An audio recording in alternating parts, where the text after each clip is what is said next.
You show me what you got. I'll tell you where to put it. I'm pulling them right now because it feels good. Oh, I mean, Finnan really is a fucking babe. I mean, the accent.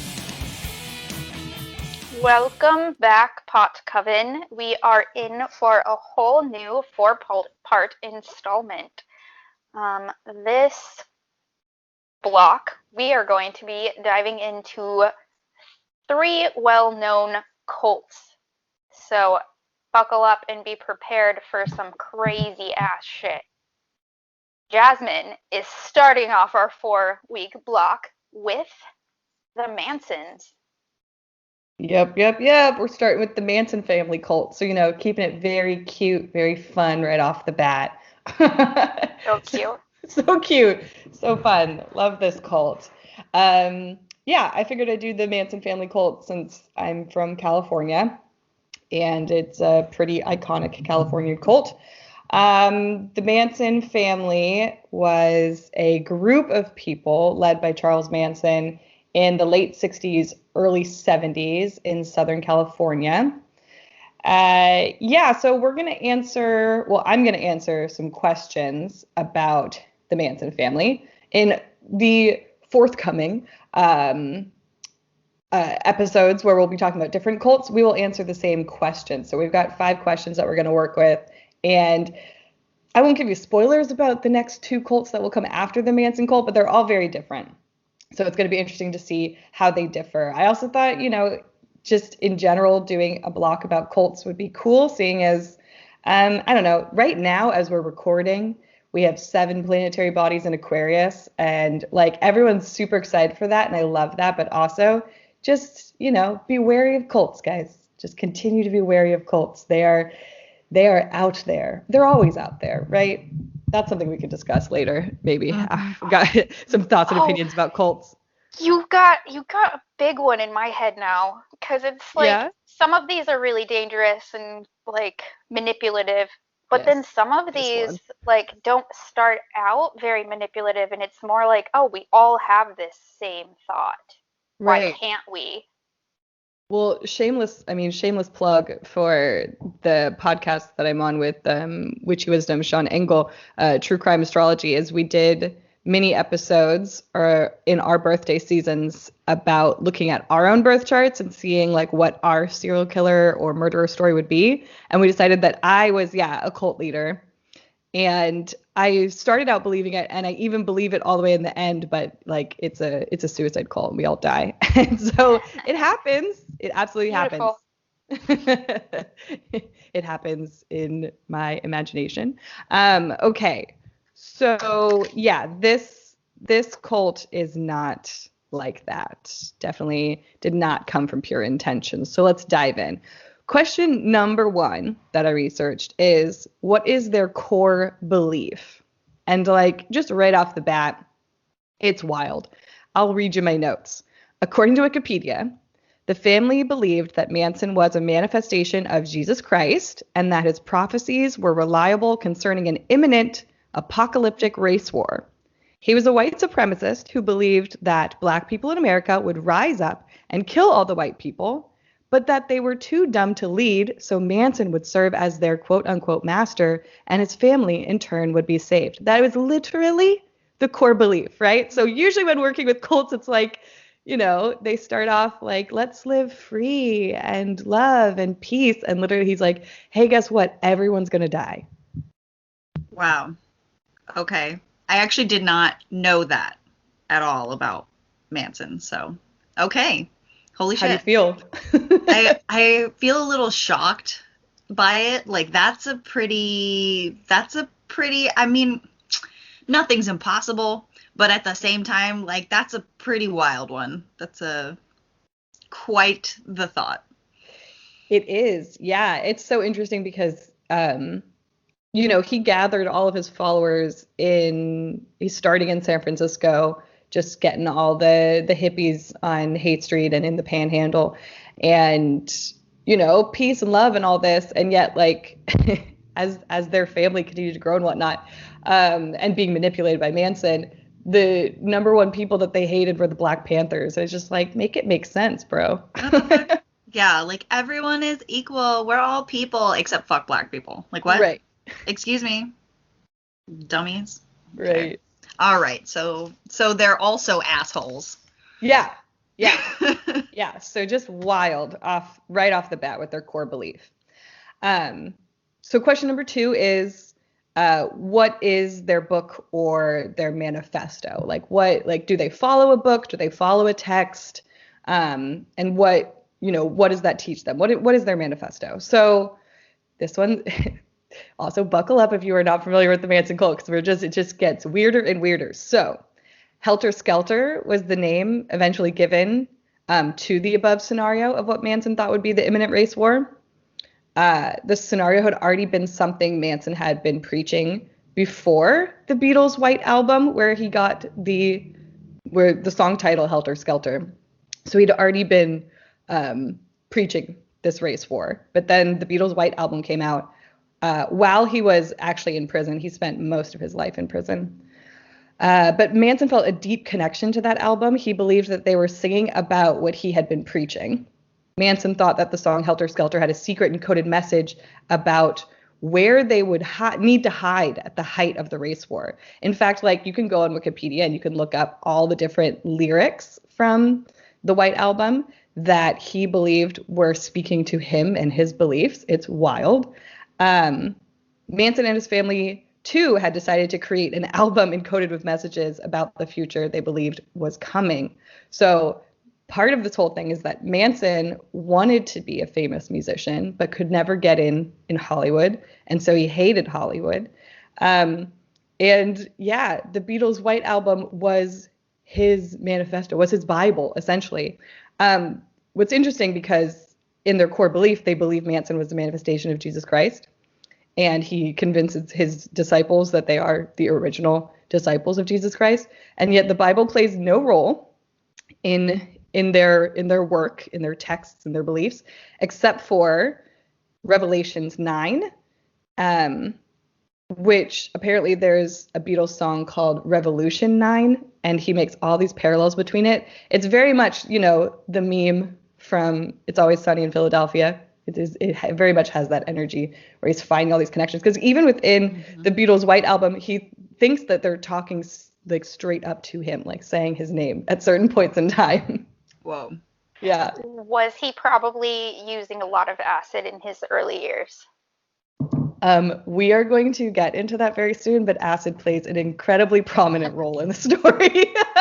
I can tell you that the correlation between everything is so prominent when you are tripping that, like, it doesn't even matter if it actually goes together or not, that it's just like, whoa, everything is kind of like one. Yeah. Mm-hmm. Did you, I don't know if this is one of your questions, but did you look up his top 3? Or his sun sign even? I know that. Okay. I believe he's a November 11th Scorpio. Oh, okay. He's a Scorpio. He has a beautiful chart. I've looked at it before. I want to say he's a Taurus moon or rising. We did an episode on him in True Crime Astrology, but I know for certain he's a Scorpio. I mean, we've all seen the classic shot of his eyes, when he's got those intense eyes. They love to use that whenever talking about him, because he looks a little unhinged, for sure. My daughter's birthday is 3 days after his. Oh. I know so many November Scorpios, way more than October, which, I mean, I guess just like ratio wise makes sense, because more of Scorpio seasons in November, but still. Valentine's Day babies. Yep. Oh my gosh. Everyone's about to make more Scorpios. Yeah. Charles Manson was a Valentine's Day Close your baby. legs this weekend, please. I love Scorpios, but you never know. You could have a Charles Manson. Okay. So the next question is, does magic or spirituality play a role in their beliefs, and how so? So Manson only seemed to use spirituality and 1960s counterculture as a means to control others, namely young women. The belief was that he was the Messiah. Belief that he was the Messiah was far more rooted in his struggle for power than any religious predilections. Many people have noted that for many young people in the 60s, their desire for breaking free of traditions actually led them falling into old structures with new faces. For instance, he basically just totally preyed on and manipulated these young girls and gave them lots of drugs and lots of LSD and just, said like, yeah, let's go be free of social norms and do all this. And then he would offer them up. Like when at one point, he gets in with, is his name Brian Wilson? Beach Boys drummer, Dennis Wilson, something Wilson. He gets in with him, and like part of the initiation of getting these like famous dudes to be a part of the Manson family was just like offering up the young women that he had. And if you're not like super familiar with Manson, it was a whole thing that at the trials he had just like hordes of girls that were still just obsessed with him and would do anything for him. And then you look at pictures of him and like see videos of him and you're like, excuse me, what? But that's also what's interesting about cults, right? Is we're generally looking from the outside and we're like, how could you ever believe this? How could you ever fall into this? But like, obviously people do it. There's something to it, There's a whole like psychology behind people who've survived cults and all that. I've seen a few like, because I love cults as well. I've seen a few documentaries where like psychologists come on and be like, people always say, how could you fall into this? And then all these totally normal people do. So there's a whole thing. Yeah.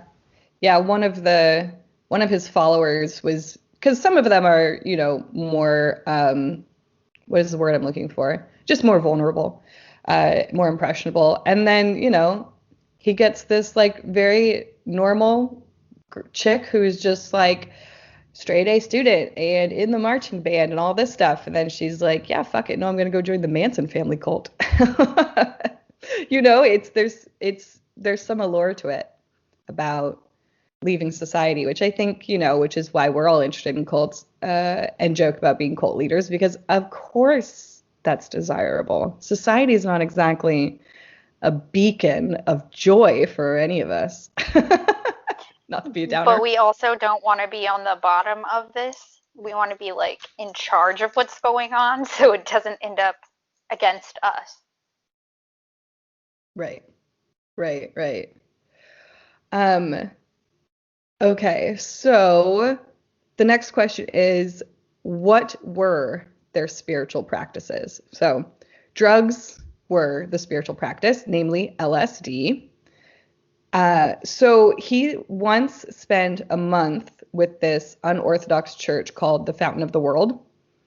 And they were apocalyptic, and they were just like, it was quite the hodgepodge of an establishment. And he spent some time there. And when he came back, because they had like reenacted the crucifixion of Christ, and he came back and he started doing that. And everyone says that it was like incredibly realistic. I mean, he would wait till you were like peaking on LSD and then reenact the crucifixion and then like look you in the eye and say, would you die for me? Would you die for me? And so of course it's fucking with people's brains. They're going to think he really is Christ, even though nothing else about him is Christ-like. He just pumps people full of drugs and makes them believe things. And a fun fact I found out when researching the church Fountain of the World is that they managed to get a little tied up in the Manson cult, but not just the Manson cult. They got tied up also because 9 former members of the Fountain of the World went on to join Jim Jones' People's Temple in the 1970s and were among those who, died in 1978 at Jonestown in that mass suicide. So obviously this church is, its own cult in its own right. But yeah, Manson would send members of his family, namely women, to stay there periodically, just like when he needed them to go or needed them. I don't know. I didn't really fully explain that, but he was very much tied up in this church. But it seems that the only reason there is this religious, spiritual aspect to it is because Charles Manson went to that church, spent a month there, and saw just how like captivating it can be when you're just really going all in on the more gory side of Christianity. And he was like, oh, I could use this. I like this. Well, I agree, though. Definitely. There is something to, like I've heard my mom be like, oh, the Bible would be a terrible book to read if it wasn't for God's love, or something like to that effect. And yeah, like the more you read it, the more you're like, there is incest, there is murder, there is slavery, like there is so much shit in there. So I can see how like just humans' obsession with like the negative and like the disturbing, how even back in those days, because they didn't have a bunch of fucking Netflix crime docs to watch. They're just thirsty for some fucking gore, Go to this reenactment at some camp in the middle of the fucking woods and you're like, damn, I believe. So I get it. I do. I get it. Not saying, that it's a good thing, but I can see how it would work. Absolutely. I mean, fear is a big thing for people. Mm-hmm. Throw in some acid. Right. You've got a group of followers. I mean, this guy it's just so intense. He's such a master manipulator. He claims in an interview, I think that he did with, was it Diane Sawyer? I can't remember. I watched a special last night, but he claims that spending all his all of his formative years in prison, you can't lie, is what he says. You can't lie there. So then when he got out, people were drawn to him just because he was telling the truth. It's like, whoa, I guess if that's what you believe, my dude, the truth. Okay. So the final question that I asked is, what did the followers of this cult gain from joining, right? Because you essentially, if you're joining a cult, you're gaining something, right? You're leaving this life behind to gain something else. What I wrote is, it's hard to see a reason from the outside. He gave them no hope of salvation nor of heaven. In fact, he mainly preached of war. What he did was simple cult 101. He created himself to be a messiah, make his followers feel elite for being woken up to this truth that everyone else is blind to, manipulated them to make their lives about him so that going against his wishes and orders goes against yourself. The thought of leaving then becomes impossible. And the last sentence I wrote down says, feeding people drugs helps too. Always does. Always does. Maybe this is just me, but does that sound a little like Donald Trump? Yes. Yeah. When you make someone else an aspect of who you are and doing what they need to, like, yes, living your life like that for someone else is cult behavior. Damn. I kind of see that as our entire U.S. government, to be honest. Elaborate. True. Well, they're not doing it for us. They're doing it for their gain. They're getting us on board by telling us, this is for you. This is the only way that you will survive this, is if you get under us and do everything we tell you to do. And they use the fear tactic to keep you on there. Right. Well, the fear tactic is huge for Americans. Definitely, especially in the past 20 years since 9/11. Fear has been a huge, huge motivator for it's political gain. Now. I know. We're so old. Yeah. But yeah, I was talking with friends recently about, because someone was brought up the fact that politicians and people that work in the public sector, they're called public servants. And they were like, think about how ridiculous that is. And I was like, I actually don't think it's ridiculous. I only think it's ridiculous because they're not. Their job is supposed to be to serve us, to do things for us, to be our spokesperson, to speak for us. And they don't do that. I wish they served us better. Mm-hmm. There are elected representatives. They're supposed to represent the people who are in their jurisdiction or in their fucking district or, however high up it goes. It's like, no, that person's supposed to speak for you. Not just the majority, but basically try to figure out what most people want and try to do those things. So, right. Yeah. Yeah. What is the highest you can get in state government? Like Governor. Or like the senator of the state? Or Yeah, Oh, you can, yeah, maybe. you can Yes, be senator, congressperson, or the It's highest would be something like that. I think it was governor. senator. The senator of Oregon does not live in Oregon and has not lived in Oregon for many years. I'm not going to put a number on it because I cannot remember. He lives in New York State, actually, Okay, and but he's making also, bills for us. right. And then also at the end of the day, you said many years. Like, bro, you should not be in that job for that long. Right. Yeah, if you're out of the state Let's for a whole switch it up. year, like you're done. Get out. Okay, so because it didn't come up in the questions, I will also share what the Manson family cult is most known for, which is murder. So Manson really, really wanted to put out this album. He wanted to be a musician. He wanted to make his own white album and, influence people with encoded messages about the imminent race war. And really, for him, it all came down to being powerful. Always did, every aspect of it. And so, yeah, he was friends with the drummer from the Beach Boys. The Beach Boys actually have a song, and damn it, I didn't write it down. But they have a song that they have recorded out there for the world that was written by Charles Manson. He's not credited on it. He's not credited on it, and he was really pissed, and that broke up his friendship with the drummer. But that's a real thing that happened. Wow. The fucking Beach Boys. But there's this guy Melcher who is a big producer, son of Doris Day, and he kept trying to become friends with him and get him into the cult, and he was just like, nah, dude. And so one evening, he got one of his followers, a man, Tex, and a couple of his female followers woke him up in the middle of the night, told them that they had to go up to Melcher's old house. So they all knew, or at least Manson knew, that Melcher didn't live there anymore. Someone else did. But he basically, without saying go kill everyone, told them to go and make a mess. And he likes to say, put some witchy stuff up. That's a quote that comes around often for him. Yeah. Put something witchy up. You have to do that.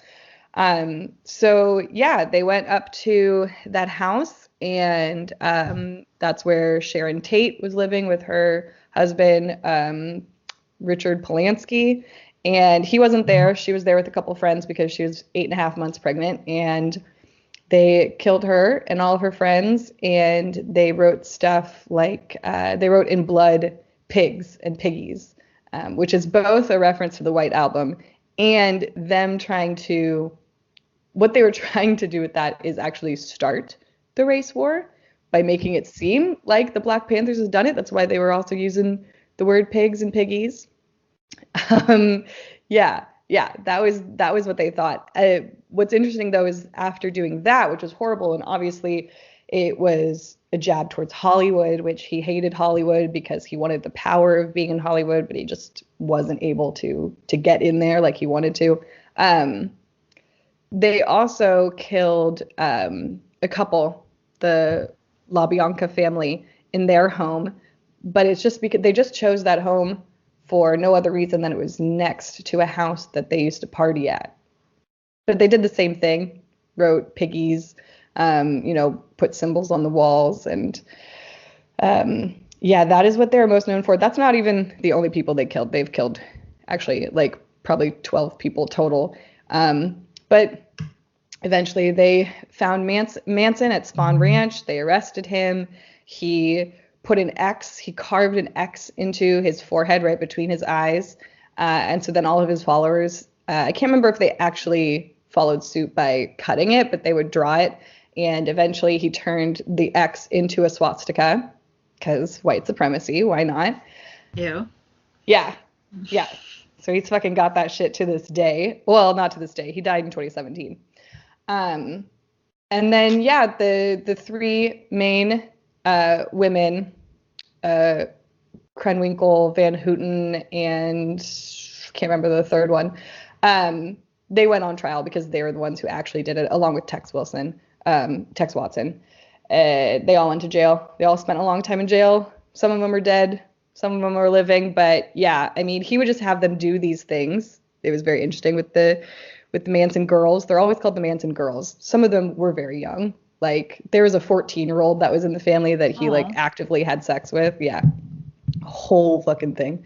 A lot of them were girls, but plenty of them were also women. But they're always called the Manson girls. But yeah, he would make them shave their heads and do these weird symbols, and it was always just for the gag. Like let's just add a little chaos here. But yeah, he died in prison in 2017, and hopefully he's rotting in hell because he's a piece of shit. Mm-hmm.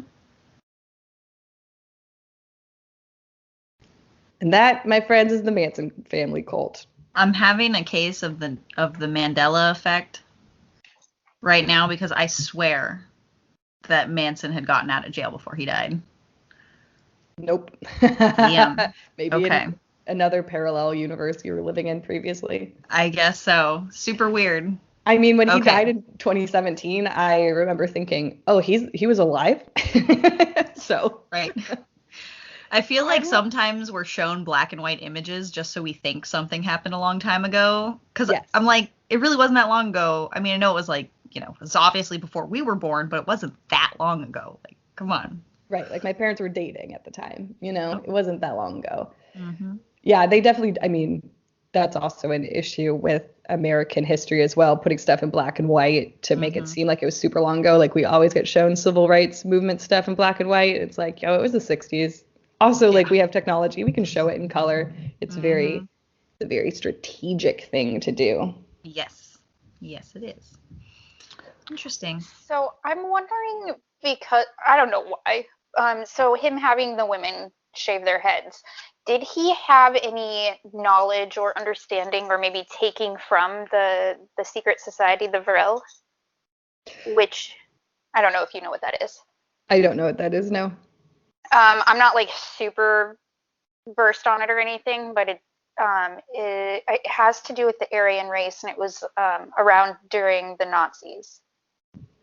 And it's a group of women who had kept their hair long for basically like communicating with alien races, more or less. But at some point, they ended up shaving their head to keep their powers. Something like that. I could be completely wrong, but it's something along those lines. Well, just based on the information that I've gained about Charles Manson, I would say that it's possible that I was influenced by that, but also at the end of the day, it was always about what can it do for him, So it's like he loved to take from things that made sense for him, which that absolutely is something that would play into his narrative of the world and life and power and all that. But yeah, at the end of the day, he kept trying to cause a mistrial. That's what he wanted. So I think having the girls, quote unquote, act up was one way of doing it. And my God, were they happy to do it. There's certain, Manson cult family members who, came out and turned around and wrote books and whatnot. But some of them just stayed in jail forever and were like, nope, this is me. This is my life. I followed that dude. Maybe even some of them still believe that he is the Messiah, but I see no proof of that. Mm-hmm. Also, just what's interesting about religion in general, and what Buddhism is really good, well, not good about, but something, an idea that Buddhism works with is that like, you're not supposed to worship Buddha. You are supposed to become Buddha. Like that's what you're supposed to do. So like there's always that kind of figure that's central to, big religions, Jesus Christ and Buddha. But the point is not to worship Christ. The point is to become Christ. So it's just interesting because I think Manson, probably did think he was Jesus Christ. I think he ultimately just wanted power, but I think there's a part of him that really believed it. And I think that everyone can become Jesus Christ, So it's It's weird. It's a thing. Yeah. No, I think you're right. That's what I've always liked about Buddhism as well. Like, I'm not Buddhist, but my husband's family is. But I always thought that that was like really cool. I'm like, oh, you don't really like you revere your ancestors, you revere, the original Buddha, but like, yeah, you don't go around being like, oh, Buddha saved me and shit like that. It's like, no, it's not really a thing that they do. Whereas like, I grew up with like, thank Jesus for everything, and I'm like, okay, he's not actually here. Like, he didn't actually do any of the work that I'm thanking him for. I did the work. But yeah, You're like, Mom made dinner. Let's thank Mom for it. exactly. Imagine a world where we thank Mom for dinner instead of Jesus. Nothing wrong with Jesus. Honestly, one of my top favorite mystics in all of history. There was just so much miscommunication in like I can't think of the word I'm trying to say. When they translated, there was mistranslations. It was Yes. purposeful. It was all very purposeful. To keep us down, because if you know yourself, they can't control you. Mm-hmm. Yeah. That's what I love about modern technology is there's like, like on TikTok and Instagram, there's all these people who are like, hey, so I did some research. Here's the original translations of this from that time. And like societally, this is what that would have meant. And I'm like, oh my God, thank you. Because I always felt that, this like whitewashed English version of the Bible. My husband loves to do this thing where like some of his gamer friends are Christians, and he'll be like, so you worship a Middle Eastern religion? And they're like, no, it's not Middle Eastern. He's like, yes, it is. Where the fuck do you think Jerusalem is? And shit like that. And he's just like going around crushing people's entire belief systems. He's just like, no, it's from the Middle East, you dummies. You're fucking white. What are you doing? Like, yes. There's so much of the Bible too that's talking about meeting yourself. You are Christ-like. You have, and even Jesus himself talks about how you can do these things that I'm doing. You can be better than I am right now. It's all up to you. Yeah. He's like, oh, you see someone hungry? Feed them. You see someone naked? You put clothes on them. Like, how fucking hard is that? And then people running around in modern day America with their Christianity, and I'm like, this does not line up. It doesn't line up. Right. Well, people in ye olden days did to Christianity what Charles Manson basically tried to do to it. Like, oh, I can use this to manipulate people to gain power, Yes. So certain sects of Christianity are fucking poisoned with that stuff and poisoned into believing things. I watched a great TikTok of a man just yelling at 3 people outside of a Planned Parenthood abortion clinic, just protesting. And he was just going off with facts about how, this wasn't even a topic discussed or cared about in the Christian church until the 1970s, after they were trying to continue segregation, but that failed. And so they needed something else to control, manipulate people, and just the idea of abortion and fucking purity. Those are things that are like so new to Christianity, aren't they? I mean, they outdate us, but everything I've seen is that, that shit came around mid-century. That's the best thing the Catholic Church ever did for England, was to get rid of the Puritans. Right. What's interesting is that I feel like Jesus doesn't say a lot about how people police their own bodies. You know what I mean? Like, he's more like, hey, take care of each other. Don't take advantage of vulnerable people, like shit like that. It's not like, hey, don't do this, don't do that with your own body. It's like, hey, don't do this to someone else's body. Leave this person's stuff alone. Like, don't touch it. It's not yours. Stuff like that. Right. Once again. Yeah, that guy's right. Saw another TikTok that TikTok teaches me a lot about Christianity. Me too. I love TikTok. It's my favorite resource right now. I saw one about how, she listed her credentials. Like, she was like, a god doctor. She's got all the credentials, that's translated a lot of texts. And she was like, people trying to use man should not lie with man or saying it wrong, and the actual translation is man should not lay with boy, saying like, Yeah, pedophilia is wrong, you sickos. Yeah, pedophilia is wrong, not homosexuality. I can just imagine him being like, I can't believe I have to say these things out loud for you idiots. Yeah. It's wrong to fuck children. How?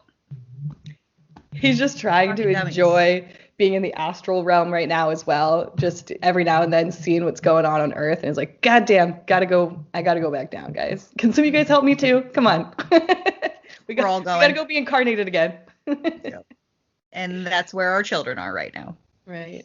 That's what I think Ram Dass was too. I'm not super well versed on Ram Dass and all that he's done, but everything I've seen and learned about him, I'm like, he rose to the level of Christ. I think he rose to the level of Buddha. That man was incredibly enlightened and definitely cool to be around while he was around. I mean, what, he died, did he die last year or was it 2019? Yes. Yeah, I think it was last year.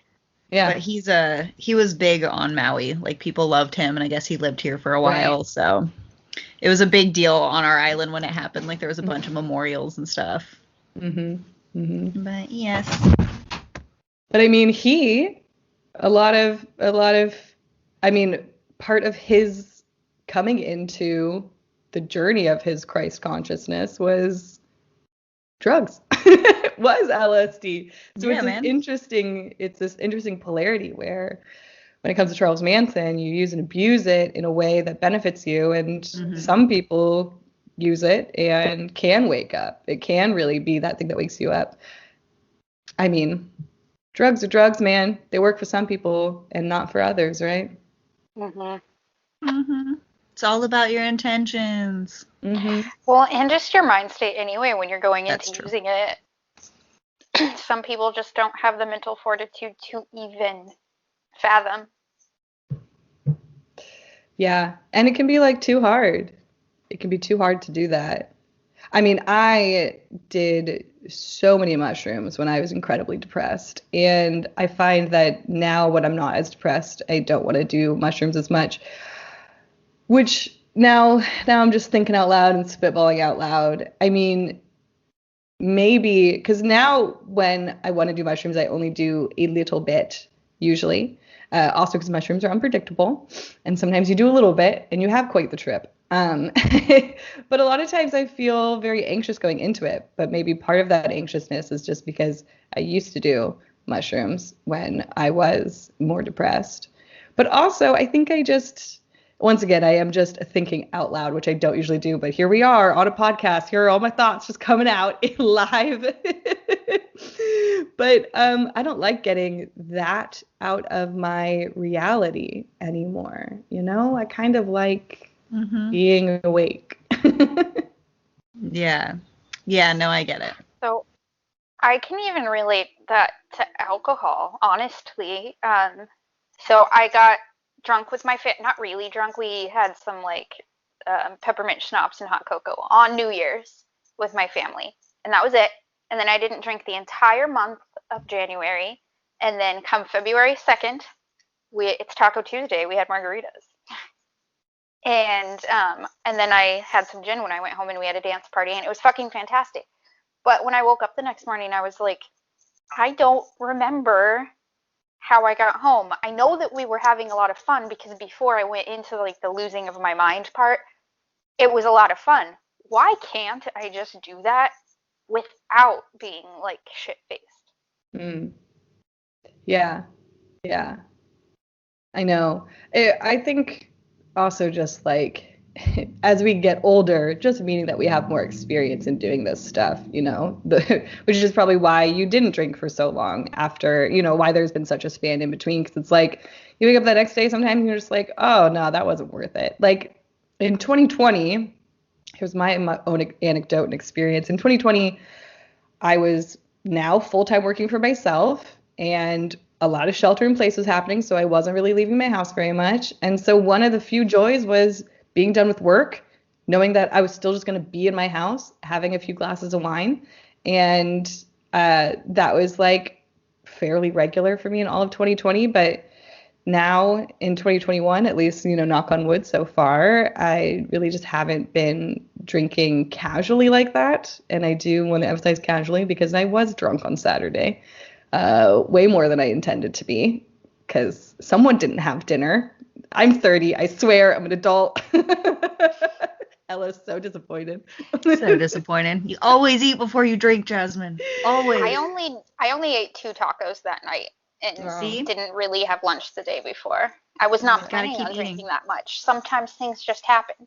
But But yeah, I just like even I don't know, at least right now, just listening to my body and the natural rhythms and things at once, I'm sober all the weekdays long, even from pot. Like I just would rather go to bed sober and wake up. I mean, already just like waking up sometimes is just not enjoyable in and of itself. So I don't need to add anything else to it. But yeah, I don't know. I feel like it's nice being sober, but Yeah. I do like a few drinks now and then. So it Yeah. happens. Sometimes it's fun. And then sometimes it's just like, you know what? Now's not the time. for sure. But But it's kind 2020 of was a year is okay to drink. Oh yeah. definitely. But it's also the year that I realized, like, oh my gosh, maybe I don't need to drink that much. Maybe I should take a look at what's actually going on. Right. And then the other thing is like having the discernment of like I can drink, I can have 3 drinks and like I'll remember all of it tomorrow. I'll probably still have a little bit of a hangover. I did the thing and I had the fun. But Yes. when I start going past that, now I don't remember yesterday. What even was the point? I had a lot of fun and now I can't remember. Right. Right. I hate that feeling. No, I refer to it as catching a fun little buzz. I think I called it a cute little buzz to Robert the other night. He laughed at that. I was like, that's like the 3 drink minimum. It's a cute little buzz, and that's all you really need. But I was doing the cute little buzz on weeknights in 2020, which like also is fine. I used to like binge drink like no tomorrow, blackout multiple times a week. Like I have to remind myself sometimes, like, Jasmine, you do not have the, obsession with alcohol like you used to. You're good. It's okay. Sometimes we overdo it a little bit, but we're human and we like to have fun. Yeah. Just a little bit. Just a little bit. Mommy's not drunk. She's having fun.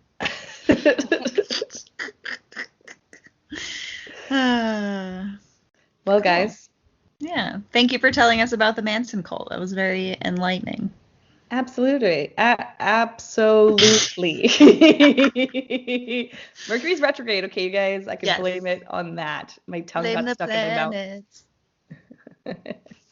I was also, before we officially wrap it up, I was also telling Robert last night, or 2 nights ago, about, do you guys watch Adventure Time? Have you ever watched Adventure Time? My kids have. Okay, there's a character called Magic Man, and he has magic, but he just causes absolute chaos because why not? Okay. Like his story evolves throughout the seasons into so much more. But he comes in as just like he's just here to fuck shit up. Like he turns Finn into a giant foot, and he just messes with people just to do it. And I'm like, that is Hermes energy right there. Like that is Mercury. Like I'm just gonna come in and boop, just do this. Just like not fuck up your life in some like irrevocable kind of way. Like it's not like a tower moment. It's just kind of like, what if we did this? Just boop, just fuck it up a little bit. Yep. So Magic Man is here, guys. Magic Man is here. I strongly encourage anyone. Any final thoughts before we wrap it up? Yep, Jess, go. Oh, yeah, I fully encourage all of you to watch all of the seasons in order of Adventure Time because the way it plays out is pretty epic. It's amazing. Okay. I love it. And you can watch it with your kids and it's not super like over the top adult sexual humor. Okay. Right. Like it's definitely, I mean, there's like nuance to it that is adult only in the level of like intellect it requires to like understand some of it, but it's not like gross adult humor, you know? So it's definitely good for kids, but very fun for adults because it's, yeah. Ooh, you would love it. I mean, you love it, Ella. Yeah. I'm excited. I'll watch it with my kids now. They've been telling me they were watching it. I think they were binging it like last year. Like they watched the whole thing and then they watched the whole thing again. I was like, okay.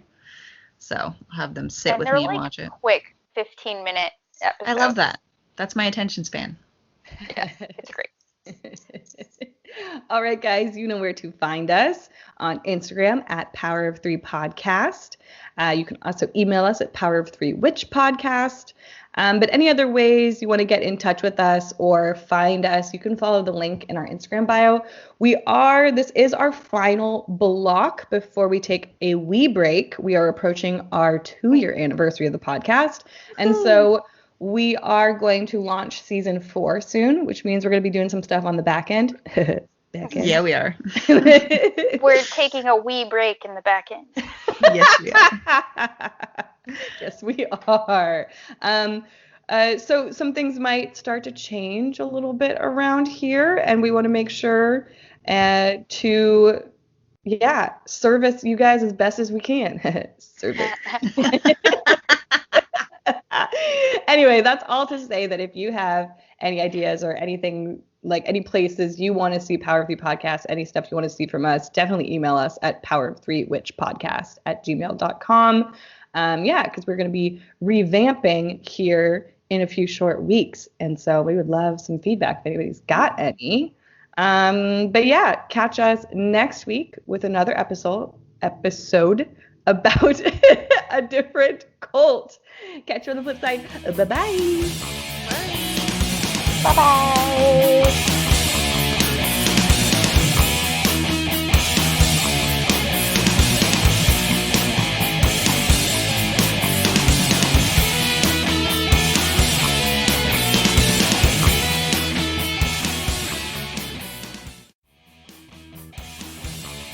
This episode of the Power of Three podcast has been brought to you by BetterHelp.com. BetterHelp is an online platform with licensed therapists who are ready to help you wherever you might exist across the multiverse.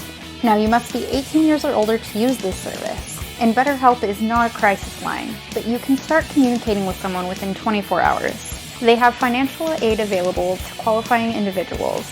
This is a secure, convenient, and affordable platform for your counseling services. Use the URL betterhelp.com/witchy to get your first week free.